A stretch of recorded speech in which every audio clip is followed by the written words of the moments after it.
And I tried hard to be proud of my service, but all I could feel was shame. And racism could no longer mask the reality of the occupation. These were people, these were human beings. I've since been plagued by guilt anytime I see an elderly man, like the one who couldn't walk, who we rolled onto a stretcher and told the Iraqi police to take him away.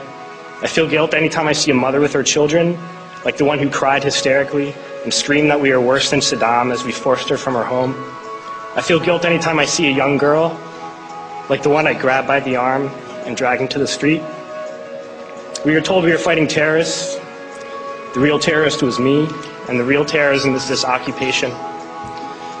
Racism within the military has long been an important tool to justify the destruction and occupation of another country. It has long been used to justify the killing, subjugation, and torture of another people.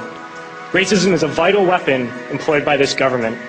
It is a more important weapon than a rifle, a tank, a bomber, or a battleship. It is more destructive than an artillery shell, or a bunker buster, or a Tomahawk missile.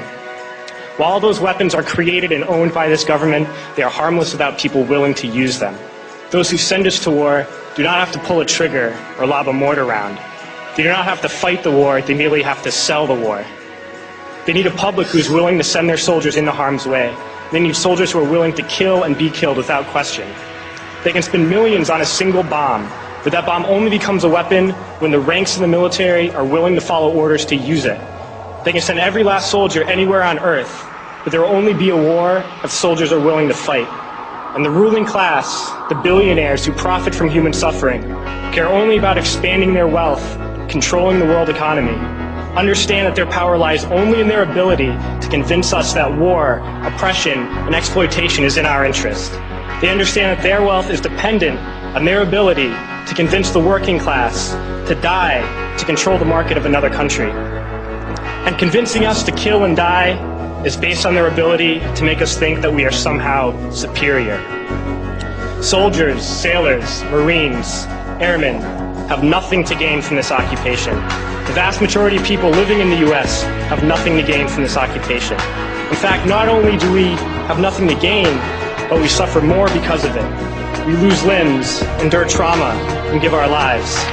Our families have to watch flag-draped coffins lowered into the earth. Millions in this country without health care, jobs, or access to education must watch this government squander over $450 million a day on this occupation.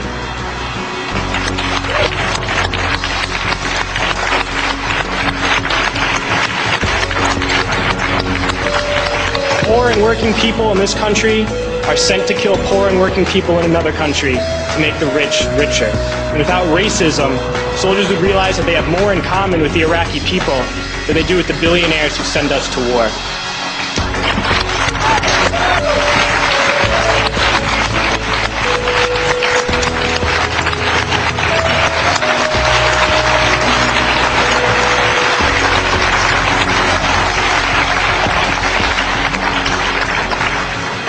I threw families onto the street in Iraq, only to come home and find families thrown onto the street in this country, in this tragic and unnecessary foreclosure crisis.